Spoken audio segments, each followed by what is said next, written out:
Hello, my friends, and welcome to 5 for the Future for this week, the week of October 7th. Let's jump into the 5 topics that stood out to me recently as signals of change that could impact your small business. Ready to get started? Here are our 5 topics for this week. Self-driving vehicles, privacy and AI, remote work, women in business, and small business opportunities. Let's begin with our story number 1, self-driving vehicles. Unless you live in a select few cities, you likely haven't encountered a Robotaxi just yet, but it won't be much longer before you'll see them in cities all over the country. Beyond that, expect to see a growth in sidewalk robots that deliver food to our big cities as well. While Tesla is expected to reveal its Robotaxi this week, they are latecomers to the game. And their own EVs that feature self-driving mode aren't going so great, as it turns out that drivers are likely to multitask and get distracted if their drive is too automated. Shocker.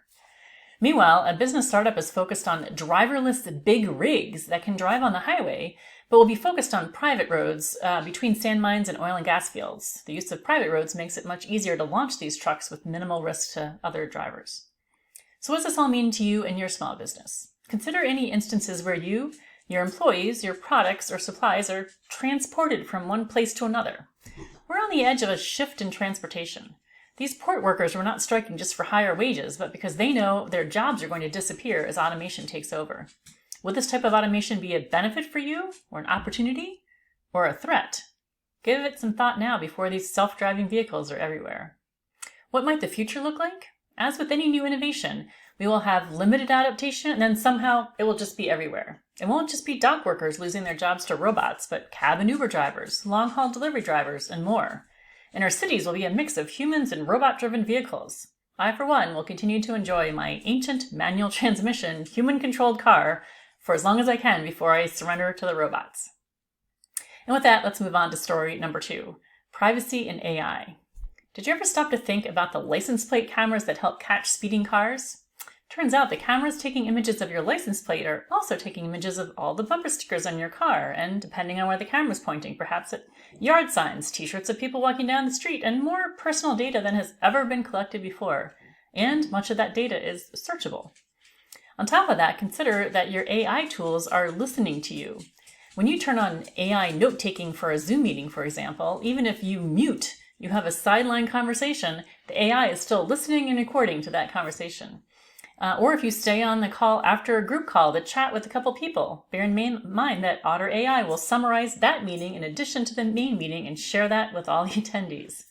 As a matter of fact, Oracle founder Larry Ellison believes that our future involves AI systems that will constantly monitor citizens through an extensive network of cameras and drones to make sure that no one breaks the law. How great is that? What does this mean for you and your small business? The nightmarish example of a total lack of privacy is a scary version of the future, but also a reminder that small businesses who are not collecting information and making decisions based on data are going to fall behind. Automation and AI should be your tools to run a better business. What might the future look like?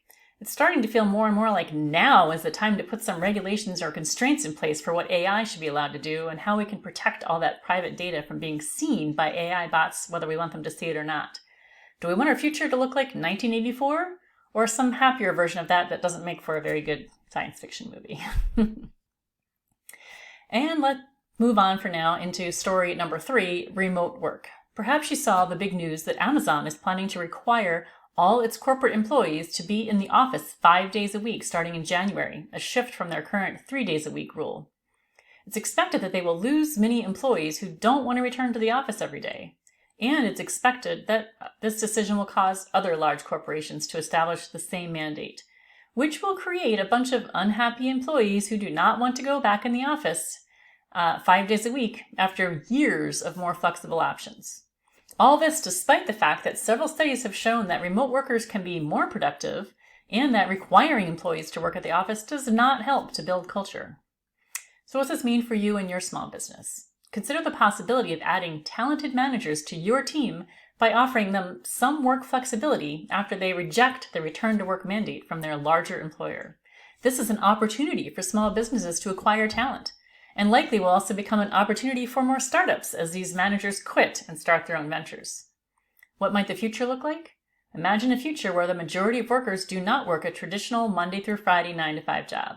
Even in manufacturing industries, we can have employees monitoring an automated line remotely, or manufacturing lines overseen by employees that are able to pick their own hours. The more flexibility you give your employees, the more loyalty you can help instill in them. Automation makes this all easier and is only going to increase in the coming years. Moving on to story number 4, women in business. Women are in top positions at large corporations more than in the past, but it turns out that they still significantly lag behind men. First, a new study looking at 10 years of roles and promotions showed that most C-suite women work in jobs that don't lead to a CEO job, like HR and marketing. In addition, the share of women at lower level manager positions has only grown by 2 points from 2014 to 2024, which means a smaller pool of women to continue to move up the ranks. Meanwhile, due to political pressure, more firms have dropped their corporate diversity programs and the priority of promoting women and minorities altogether. Another study shows that the share of women in high-tech industry has barely budged over the past 2 decades, even as the number of jobs in that industry has risen greatly. In 2005, women made up 22% of high-tech workers. And in 2022, they made up 22.6% of workers. Sad. And the story is no better for minorities. So what does this mean for you and your small business? What's the best way to find new talent for your small business? Look for those underappreciated talent at big business. These statistics represent an opportunity for you to recruit high-level employees to your workforce when they're not getting their promotions at the big companies.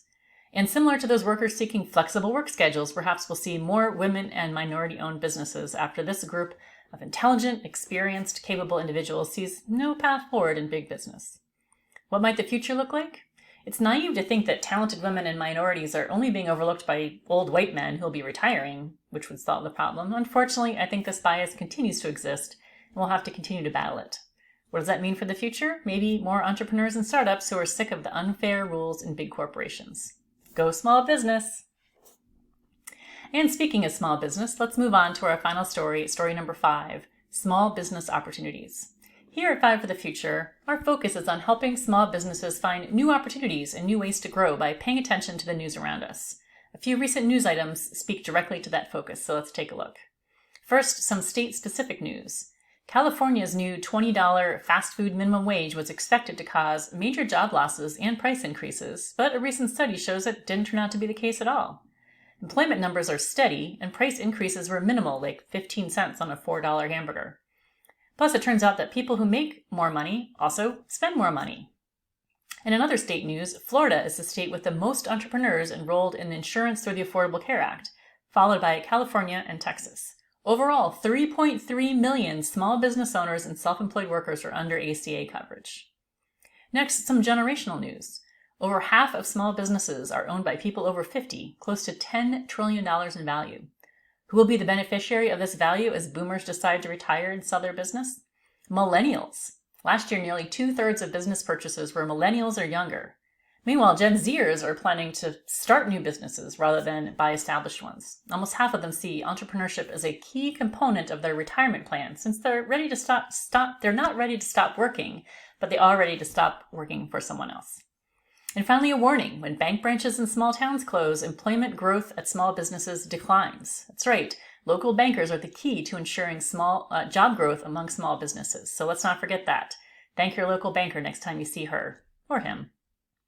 What does this all mean for you and your small business? Not every finding here will impact your business directly, but I think it's good news that the ACA offers health insurance opportunities to small businesses, that millennials are interested in taking over existing small businesses, while Gen Xers start new ventures, and that we all see how valuable having a local banker is to the small business community.